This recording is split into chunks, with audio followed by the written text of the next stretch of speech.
countries are getting streams from. And so if we look here, most of the streams actually came from the United States because the song got in a lot of algorithmic playlists as a result of our ads that we ran. A lot of the ads were actually getting results from Brazil and results from Russia back when they were targetable. They're not right now because of the shenanigans. Mexico. I don't think we did anything to India because I don't generally target India. And then some other countries too, right? But like because of the algorithmic stuff, it ended up being a lot in the US and a lot in the UK, which are generally more expensive countries. We did obviously get some conversions there from our ads, but a lot of this is going to be from those algorithmic playlists on Spotify, namely Discover Weekly. Has been kind of pushing this song along through the last couple of years.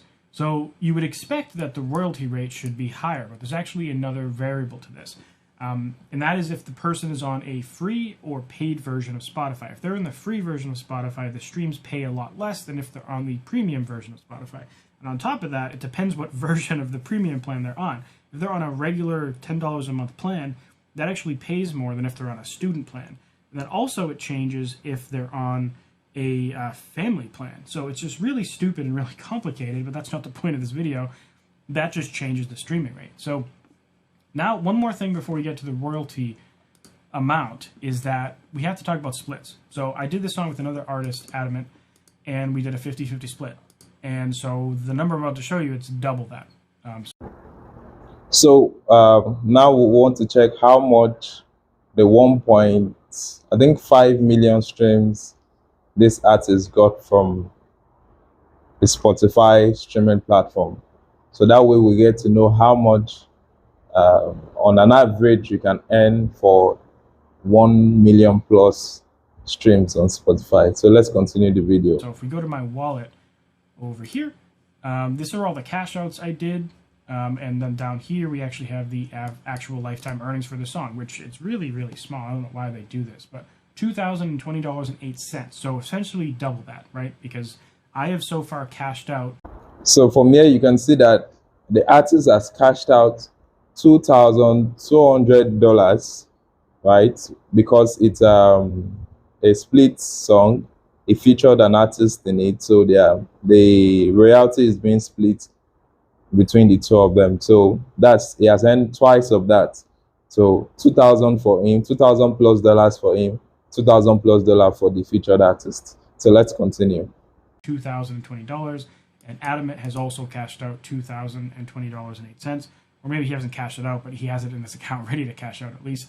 And I've confirmed that with him that he's been cashing out money, and I've been cashing out money along the way. So the song's generated a little over $4,000. So what we can do now is figure out the cost per stream. So we have the streams at 1.56 million streams.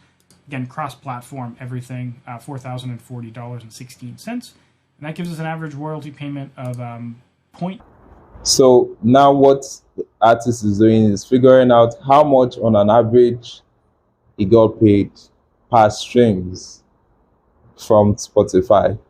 0.26 cents per stream, which is lower than the 0.3 to 0.35 cents per stream that Spotify generally gets thrown around online. I don't know if Spotify officially declares that, but that's the number that gets thrown around. So, this is the United States, so that should be paying higher than average in there because the United States generally pays more. However, I'm suspecting that a lot of these streams, maybe higher than 50% of the streams, came from free users of Spotify. So we can see that the artist made over $4,400 from 1.5 million streams on Spotify, and that cost an average of $0.0028. So this is how an average of how much you can earn for Spotify per stream. So as an artist who is wondering how much a million plus stream could get to you, then this is an average of how much 1 million plus stream can get to you. And you can see that based on the country also determines how much you earn. So if you can have more countries from tier 1 countries of the US, UK, you might earn higher. If you have from the tier 2 countries such as Brazil and Italy and the likes, you would have an average. Then if you have from tier 3 countries, just know that is really low. That's from the Nigeria, South Africa, Ghana, those ones might be what really low. And if you have a mixture of these countries, then you know that it will be a mixture and average of that. So when you are promoting your music, also have an idea of the locations you're trying to reach if your focus is on the royalties. So I hope this is helpful to you as an artist, to all artists watching this, so for you to have an idea of how much you can earn as royalties from Spotify or from your streaming platforms in general.